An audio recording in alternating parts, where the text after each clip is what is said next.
Hi, everybody. It is Cheryl with Tutoring with Cheryl and my great friend, Tina McMillan. Tina, say hi. Hi. We are here talking about a really important topic. School's out. Now what? And all of us have been there. We've got kids. It's summertime and we get stuck and we look at our kids. They say, I'm bored. And then we're like, what are we going to do? And Tina took the reins on this one, and she has put together an incredibly large list of things that your kids can do over the summer to prevent being boredom busters. But here's the thing: it's okay to be bored. It's really awesome to use your imagination.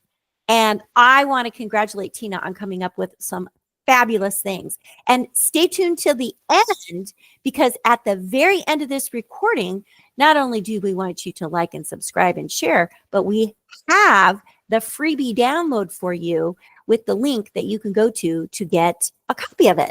So Tina, it is now your turn. Take it away. Awesome. Thank you, Cheryl. Oh, Yeah. thank you for this. I'm so glad we got to do this one. This is going to be awesome. We've got so many resources for families to use to help their kids who, like the day after school's done, what am I going to do? I'm so bored, right? So I love this. And it's going to give them lots of ideas just to maybe just start them thinking on that path. They don't necessarily have to do every one of them, which would be great if they did. They'd have so much to do. But even if it just sparks another idea, then that's great. You know what I mean? Yes, I agree with you. And sometimes just even having a list for the kids to look at. And before I turn the page, because I will turn the page here, I liked how you had a little graphic that went with each one of them, like a little cue for the kids, especially if they're younger and they're not reading very well, or maybe they struggle to read. I thought that was really great. And these are things that they can do independently with a friend, with somebody that they feel safe with. And so I just love them. I'm going to go ahead and turn the page and we'll get started. Awesome. All right. So we've got, go ahead. Right. 10, the first 10, there's more coming. 10 easy and flexible ways to battle boredom. So I love that. I love that too. We get bored too, right? Yeah. Boredom is, I love what my daughter says to our granddaughter. It's okay if you're bored because then you'll use your brain. Right. And even people, I always get kids say, I'm bored. Oh, you know what? Boring people are boring. You know what I mean? I don't think you're boring, Tina. No, I'm just saying, I just don't like it when they say I'm bored. He's like, oh, are you sure you want to say that to me? Because I will challenge you and I will come up with something for you to do that you may not like. Well, I think you've got quite the list here. And so I'm going to go ahead and have you just start chatting about it. And anytime you want me to chime in, I will. Absolutely. You're welcome. More than welcome to jump in. So number 1, a bucket list.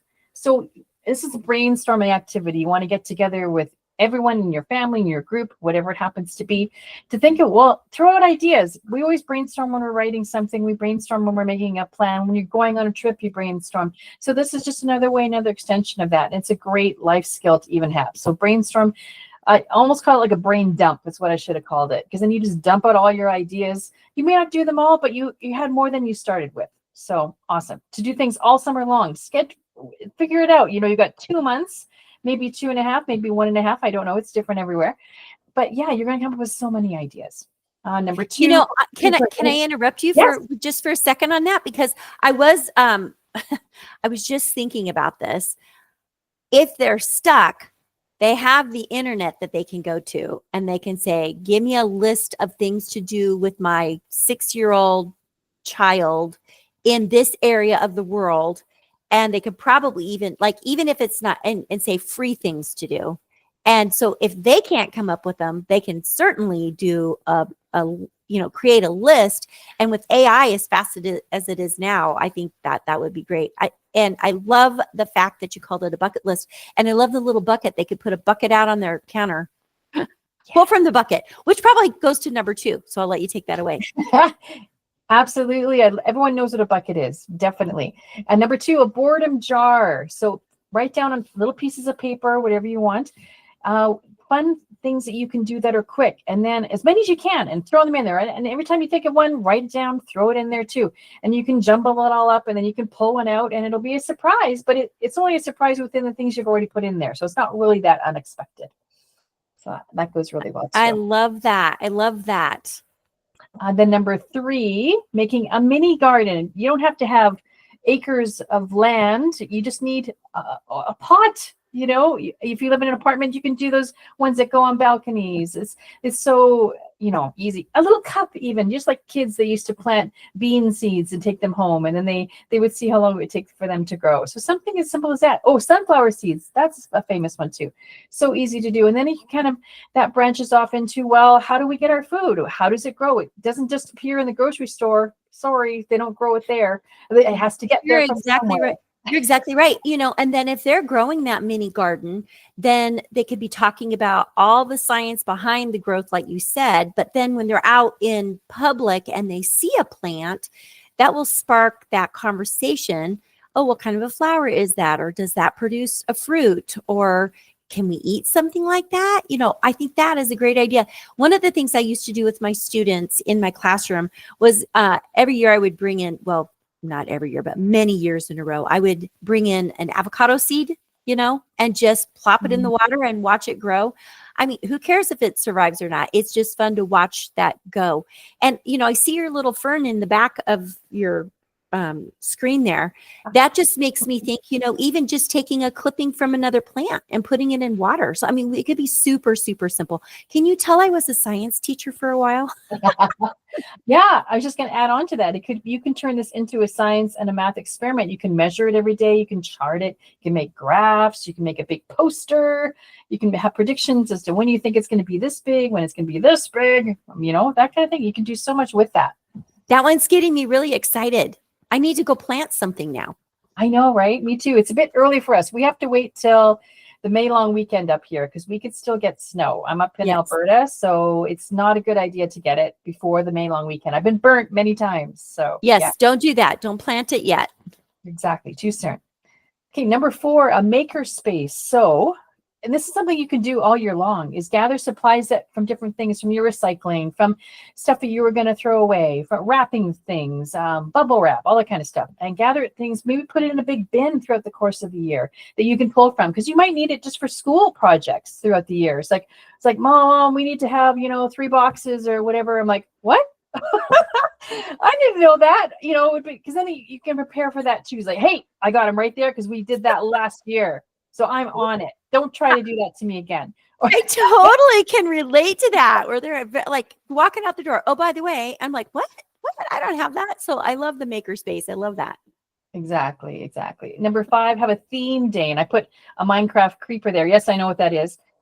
Just so that you can pick things that are relatable. Kids will come up with their own theme, like Roblox, Minecraft, whatever their activities are, what their interests are at that moment. And then you can build everything around that, like activities. You can make your own costume. You can put out a play. You can make snacks around that. There's so many. Another way that you were just saying before was to use the internet and even AI kind of a thing. And you can use it, type in ideas, and then it'll give you recipes. It'll give you whatever you want. There's no way or no excuse for not coming up with any ideas, because there's so many ways to do that now.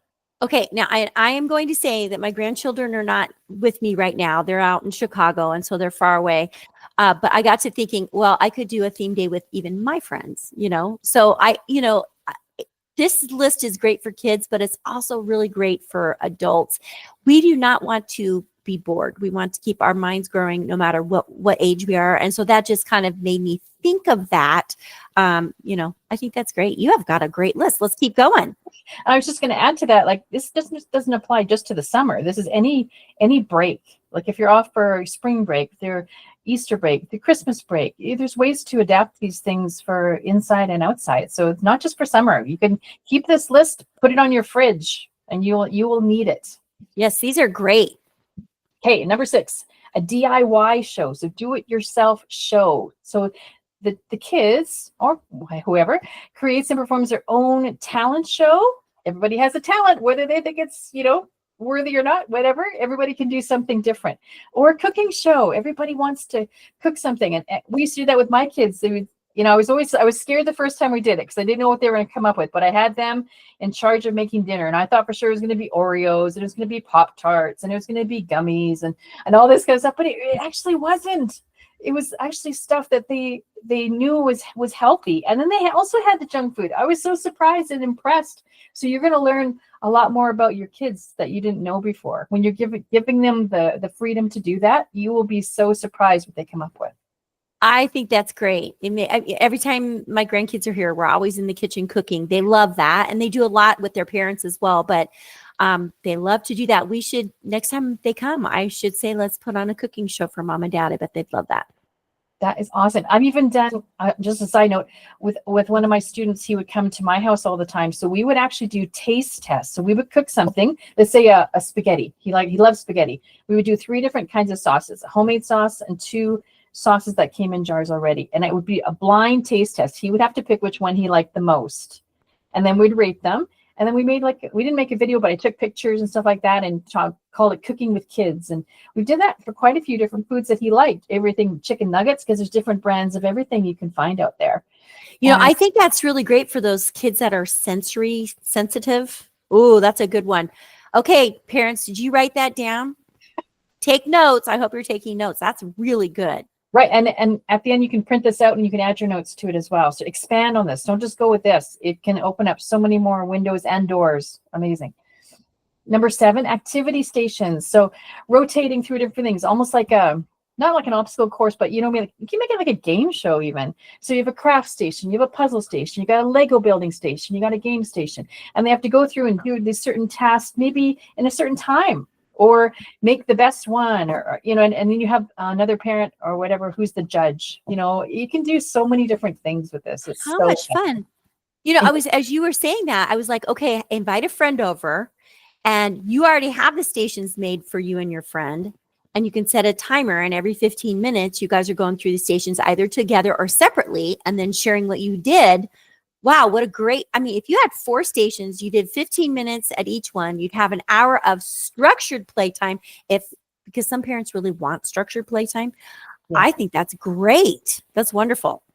I know and it branches off into so many different things too. You can have, in terms of Lego, you can have a picture of something, or you've made something ahead of time and they have to make it as close as they can to that, or something that's completely opposite, or something to battle it. Like, who knows? Like, there's so many ideas. Absolutely. I love that spatial awareness because I used to have these cards in my classroom. They were just 1 inch by 1 inch wooden blocks, and I would lay the cards out, and the kids loved it. They'd have to figure out how to make that. Some of my kids were so good at it, and other kids, they just struggled. Spatial awareness is really important. So I love that. It is, especially also just to play on that too. Actually putting a jigsaw puzzle together is a foreign thing to a lot of kiddos that I work with. They can do it on a tablet. Yeah, it's different when you actually have to pick up the piece and make it fit and figure out what the outside pieces are, what's your strategy, because when you have all these pieces, you don't even know where to start. So exactly. And that fine motor skill, we're losing that because it's so easy to hold something and swipe, tap, tap, tap. Our kids are losing that. So playing pickup sticks, Lincoln Logs, the Legos, like you said. Jenga. Oh yeah, for sure. What was that one little game? It used to be on like a triangle thing, and it had the little pegs, and you'd hop. I was like, I don't even remember the name of it, but anything that they can use their little fingers with, definitely. I love your ideas. Thank you. Awesome. Number 8, skill of the week. So pick a small skill to learn, like juggling, folding a paper airplane, making jewelry. Those are just some ideas. I wanted to think of, ideas that maybe girls and boys would both like, kind of a thing, and they could be intermixed, kind of a thing. So yeah, just a skill of the week. So you don't have to learn at that moment, because these things take time to do, especially juggling and making a paper airplane. I'm still struggling to make a paper airplane that doesn't go boop, Yeah, mine usually take a nosedive too. Or braiding their hair, or I don't know. I'm just trying to even think, like again, I keep going back to my granddaughter because she's just in this real exploratory stage, but she's learning how to cross stitch with those jumbo needles, just the big sewing if they're little, or they're old enough they can sew by hand. Why not? I love this. Absolutely. And those are kind of all fine motor, but what about gross motor? What if you try to do a cartwheel? What if you try to do a somersault or backward somersault? You know what I Oh mean? yeah, for sure. Or just going out and climbing on rocks. I mean, like, or going to the playground, and how long can you hang on the monkey bars? Just let's work on all those skills, because all those skills help our kids sit in the classroom and pay attention, but they also build background knowledge for applying to things that they're reading or doing in the classroom. So that's great. Absolutely. And we were just kind of talking about outside stuff. Number 9, explore outside. Take a trip to a park. There's got to be parks around you somewhere. A farmer's market. Those are awesome. I love, because you can taste test so many different things that maybe in terms of our sensory students that maybe they've never tried before, or you're also exposed to so many different smells that you wouldn't have been exposed to before. There's so many things to do. Going on a trail, go on a scavenger hunt. Those are so fun. You got a list of things. You can find scavenger hunt lists online. It's easy. Scavenger hunt, outside park, blah, blah, blah. Done. Find a leaf, find a rock, find a stick, find a ladybug, find a butterfly. There's so many options. Or sketching nature. I find kids love to draw, and they love to be expressive that way too. They don't always get a chance to do that.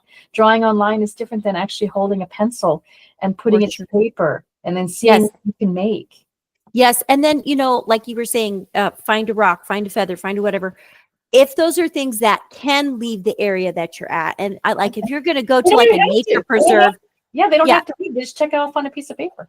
But if let's say you're in your neighborhood and you're picking up some of those things, they could bring those things home and do some sort of an art project with them, make a collage, or can you make an animal out of the things that you created, like paste it on your paper and then draw the rest of it or something like that. I love that. That sounds like so much fun. That even reminded me, you can even use them to use all those materials to paint with instead of a paintbrush.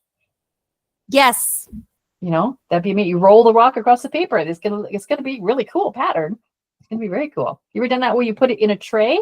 You put a bunch of paint on the tray, you throw some stuff in it, you shake it around, and then see what happens? Yes. Fun. Just getting me back to my childhood. I love doing this stuff. I never stopped loving doing that. So I just want parents to understand that stuff that you like doing as a kid, chances are your kids will like it too, and they will pass that on. You know what I mean? If you still love it, they're going to love it too, honestly. And if you show the passion, they're going to catch that, and then they're going to share that with you as well. I love that. I love that. Number 10, celebrate a lazy day. We don't have to do something every single minute of the day. Just chill. Have a chill day. Like, just take a break. Listen to music. Lay down in a field. Look at the clouds and see what you can see floating across the sky. Oh, I see this. Oh, I see that. And that kind of a thing. So we're just doing nothing. Just stay in your pajamas all day. Like, it's okay. It's okay to do that. It is okay. And giving ourselves permission to just take a mental break. Think about how overstimulated our kids are and how overstimulated adults are, because we're constantly bombarding ourselves with things that we're either listening to or watching. And sometimes just giving yourself a break. Like sometimes I'll just go outside and sit on my deck and just watch the clouds go by, like you said, or whatever. And until the bugs bite me too much, and then I might come in. But anyway, that boredom is a good thing. Okay, you ready for this? We have 10 more. Fun and meaningful. I wanted to make that, emphasized meaningful activities, not just frivolous ones where you're just using to waste time to get through the day. And these can all be branched off into different ideas too, just like the first 10 we did. So number 1, backyard camping. Oh my God, who doesn't have a memory of that? Or somebody who's done that? I used to remember that. So much fun. Set up a tent, maybe not have if you have a fire pit, I wouldn't recommend doing a fire or a barbecue. Do it safely. We don't want to burn down the neighborhood because you decided to go backyard camping. Not a good idea. You can make some s'mores, tell spooky stories under the stars if that's your thing, or just talk about nature. Just chill. You can even just chill. Just being in a sleeping bag, having it all comfy, cozy. Those are always fun memories for sure. That is a fun one to do. And then, if you want to pack up your car and go to a state park or something like that, you can. But those are some of my fondest memories, like camping, with Girl Scouts. Oh my gosh. I mean, I lived in Utah at the time that I did this. We hiked up the mountain to a specific spot. I think we went 2 miles. It was a long walk. Maybe it was only a half a mile, but it felt like 2. And we had to carry everything with us and set up our tent. And I remember waking up to a very wet tent because my sister and I shared the tent. And of course, all night you breathe and it was cold outside and but it was fun. I mean, I still remember that. And I think I was maybe 10 years old the first time I did that. Absolutely. You faced the challenge and you overcame that challenge. And then you kind of learn what you're actually capable of more than you think. I think that's another kind of underlying message to all these activities that you look at them, it might seem overwhelming, but just take baby steps, honestly. And then you'll be really surprised at how much you can actually accomplish that maybe you didn't know before. And the memories you're going to have is so amazing. I mean, the last camping we did with my family, we usually go on Father's Day and we all go camping. And my daughter, it's kind of funny, they brought 2 tents because they thought they'd have the extra space for in case it rained, because it rains quite often here. And they bought this new tent. It was one of the boxes. They dump out the box. There's not a single pole to be found in this box. Oh, no. So they had to improvise. So we had lots of tarps. So we had lots of ropes. We figured it out. You know what I mean? Like, you got to figure it out. Yeah. And you guys won't forget that either. No, exactly. It was like, remember that time? You know what I mean? Memories forever. So funny. I love that. So funny. Number 2, Family Art Day. So gather your paints, your sidewalk chalk, your recycled materials that you've been collecting all year. And you can make a family mural on the driveway, even whatever, or make a big piece of paper. You can do that too. You can buy these big rolls of paper and just lay them all out. Or a family sculpture. That would be kind of cool. Everybody makes themselves and you take some pictures of that and put it on your social media. That'd be amazing. Everyone's going to be so jealous. Like, how did you do that? I love that. Okay, now I'm in a rural area and sometimes we have these barns that, the side of the barn that really needs to be like spruced up. Well, rather than just paint it, how about if you put a family mural on it? Or I don't know, I'm trying to think even art as far as like somewhere along the way, I saw something where you mix up a mixture and you can spray it out of a spray bottle and put it on your cement. And I think it had something to do with chalk and water. And so rather than using the chalk, you're just spraying it like to fill in a large space of something that you've already drawn. You guys can look that up on the internet. I'm sure there's a recipe out there for you. Very cool. Very cool. Number 3, volunteer together somewhere, a local food bank, park to help clean it up. It's a great way to get back to your community and feel really great about yourself and have a better appreciation of if you've got some garbage, maybe you're not going to throw it on the ground. Maybe you should find a garbage can. And maybe if it's overflowing, maybe you can let somebody know with hey, because it's gonna cause a problem. It's gonna bring bugs, it's gonna bring beasts, it's gonna bring, attract a lot of things that maybe you don't want in that park. Yeah, especially if you go like, we don't really have a lot of beaches around here, but I've been to places where there's beaches and I see trash. Yeah. And then we just pick up the trash and throw it away. I mean, it could be simple as that. But yeah, definitely the volunteer thing I think is really great. Or look at your community. Is your community having some sort of a big event that maybe you could just volunteer for an hour to help with something? So yeah, I love that. With here coming up on the May long weekend, we always have a children's festival, and a lot of places in Canada do that on the May long weekend. So they're always looking for volunteers to help with the kids' games, to help them set up things, to have like a water station, to make sure no one gets lost. Everyone stays, in the same area, doesn't, run across the street. You know what I mean? Yeah. Well, that means that I'm going to have this published today, so everybody can remember to get that on their calendar. No pressure. No pressure. And then number 5, we talked about a little bit this before, a nature treasure hunt. So you can make a scavenger hunt list, explore a local park or hiking trail, or geocache. I don't know if everyone knows what geocaching is. It's cool. You can you find it online sites and you can download it and have an app on your phone. And you find these items that other people have left and you follow the directions and you learn how to use a compass, learn where north, south, east, and west is, and you find what somebody else has hidden. You can add something to it and you can make your own geocache for future people to find it. It's great orienteering skills. It's great to learn your directions, if nothing else. I totally forgot about that. Like, we've done that before and I totally forgot about that. That is fun. I highly recommend that. That's a It good one. is. It is. I dragged my family. They didn't like it so much, but I loved it. And I did it with some of my students actually. So we had a blast. It was just like we were Indiana Jones looking for some treasure. Do you know what I mean? Yeah. It might just be a little rock that somebody put on the corner somewhere, but you're like, "Ah, we found it." I know. It's so cool when you actually find it. It's like, oh, because I find things in trees that are wrapped in like camouflage duct tape. So you can't see it until you're like right in front of it. It's like, oh, there it is. It's so That is a fun one. It's nice.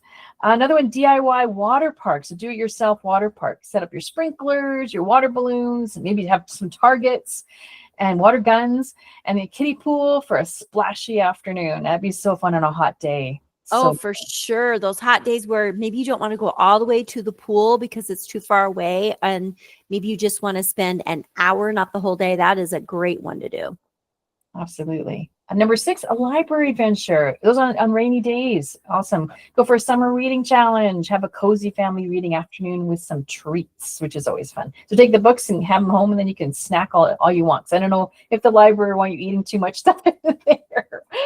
Well, you say library adventure, but here in the States, our small little public libraries do a great job of offering summer reading programs for kids. And I always highly recommend that. Get your kids signed up for that. No matter if they're going to summer school, if they have a tutor or whatever, this is just another way to stay engaged with their reading. And then sometimes they'll find a new series that they didn't even realize that they were going to enjoy. Or, sometimes they'll start a book. Like for me, I had a friend share a book with me, and I can't get into it. And she loved it. And I'm like, I'm trying really hard to like this book. But then you find what you like and what you don't like. And it's a great way to make connections with other kids too, especially for some of our kids that are kind of socially challenged. They're uncomfortable in social situations. It'll put them in a very structured situation where they might feel more comfortable meeting new people. Absolutely. That could be a point of contact where they see, oh, you like that book too? Oh, did you see that character? Do you like this character? And that can open a conversation that wouldn't have happened otherwise. Yeah, I love that. Cool. Number 7, try a new recipe. I'm always doing that. Pick a recipe from another culture, which is even fun. Shop for your ingredients, and then you can cook a meal together. And that can bring in, so many different life skills. Learning how to shop, having a budget, learning how to spend money, learning how much things actually cost now, which, a little higher than they used to be, I will say. But then cooking, you're learning how to measure things, and you're actually making something that someone else is going to eat. So you're going to with me, I cook with my heart. So I love it. I love cooking for other people. That's one of my favorite things to do. So if they love it, then I just, my day is made. It's amazing. I love that. We used to do that with a couple of families that we didn't last too long. We did it probably maybe, I don't know, six times or so. We would pick a part of the world, and then all of us would bring something from that part of the world, like a cultural dish. But we learned a lot. But it was so much fun. It was so much fun. Absolutely. Absolutely. Number 8, family Olympics. You can have silly competitions, 3-legged races, and also the one, what's the one you put an egg on a spoon and you run with that? Egg and spoon race. There you go. Race, yeah. And then make your own medals. That's kind of fun too. You can even paint them and make them up. It's so cool. And make your own medals for different activities that you're doing as well. That's a great idea. I hadn't thought about that. So many options to do there for sure. Yeah. Inside or outside. It doesn't have to just be outside. Number 9, a movie under the stars. You can set up a projector, a laptop, hang up a sheet, grab some blankets and some popcorn and chill. Actually, in our communities up here, in our community parks, they do that quite often. They have a movie night and they'll advertise it. So everyone from the neighborhood can come to the park, and they'll have a huge, inflatable projector screen. And then we'll have the movies there, and then you can bring your own popcorn and chill with your friends in the neighborhood. It's really fun, really fun. Our local business club used to do that, and they had the reel-to-reel projector, Wow. and then they had a speaker, and so you had to sit where you could hear it. And they did that for several summers, and then stopped doing that. But that would be a fun thing to kind of recreate. Yeah, that was a fun one. It is, and it's so accessible. Like I know back in my day when I was a kid, I used to love going to the drive-in, which we don't have anymore. You'd go to the drive-in movie, you hang out in your car, you wear your pajamas, you have the silly speaker that you thought was going to break your window, you hang it up in there so you can hear the music. Is all scratchy sometimes. And then, it was so chill. Usually I'd fall asleep before the movie was done, but whatever. I still had fun. That's great. Those are great memories. And then last one, a yes day. Now, just got to be careful with this one. So kids are going to pick the activities and the parents are going to say yes within reason. I put that caveat there, within reason. It can't be crazy. Dance party, ice cream for dinner, like whatever you can think of. Those are just a couple things that came to mind. Yeah, I love your little disco ball there. We used to have one at our school, and we had a couple times we had a dance party. My former colleague and I we pulled one of those out. I remember that. So that was quite the list, and but you guys can have access to the list if you go to the website. It's a landing page, and so when you click on that, or we'll put that in the description. When you click on that, you have to say you confirm your email, and then automatically you'll get the download, and it comes as a PDF so that you guys can keep that list or share it with a friend. And, we also want to let you know that we both provide summer tutoring services. So if you would like to continue your child's learning adventure with one of us, we would love to do that. Let's talk really quickly about how we both provide services. Tina, how are your services? What do they look like for you and your students? I'm not sure if I'm lit up. There we are. Yep, you're good. You're good. It paused for a second. Yeah. Yeah, I basically carry through my same services that I do throughout the year. Some of my families do take the summers off. The ones that don't, we can schedule things to do more outside things. And especially a lot of my kiddos need help with social skills. So we do lots of activities focused on that. So we get out into the community as well. I've done that in the past. And that's kind of the main thing that I do. And then kind of keep it consistent so that when they start school again, it's not such a shock to the system. They just carry on going and they know exactly what to expect. I try to prepare them for the next year coming up that they're going into, expose them to some of the lessons or some of the subjects that they're going to be taking that maybe they haven't taken before. So that's not such a shock to their system as well. And then they have a bit of confidence going in. It's like, yeah, I've already heard about that. I know what that is. I love that. And you meet the majority of your students in person. Yes. Okay. And then I tutor online. And for my summer students, if they're already seeing me and they're doing one-to-one services, we just keep going with those one-to-one services. Sometimes we have to change the days and the times based on softball, baseball, swimming lessons, whatever. But then for my other students that just want to maybe meet with me just really shortly, just for a short period of time. We'll meet June through the first part of August and work on a skill or a few skills that they need to have. And then I also offer some summer clubs where some kids maybe want to just meet in a small group and we meet online. And those are targeting skills that the parents might want their child to have. So all of those things can be found at both of our websites, which will be included in the description. And so we want to thank everybody for watching. We want to invite you to like and subscribe and share this with somebody that you think could really use that. And so this is our contact information. And again, that will also be in the description. Is there anything else that you want to add before we end the recording? Just have a great summer and just chill. Don't stress over it. We've given you so many ideas to pick from. If you pick one, yay, you know what I mean? You've had one week maybe that wasn't so stressful, but just chill. Just enjoy being with your friends and with your family. That's the main thing. Yeah, and that time goes by so quickly. For those of you that are younger parents and you're just thinking you're dreading summer because your kids are not going to be in school, just do like Tina said, set up your calendar, kind of get that schedule going, and then our list will fill in the blank spots or maybe can be your summer to-do list. So we want to thank everybody for joining us. Tina, you did a great job of putting all of this together, and stay tuned for next month. I don't know what we're actually talking about. We were just going to discuss that, but we always have really great information for you. So make sure that you check back next month. Okay, guys, make it a great day. And as usual, keep the learning going. Bye, everybody.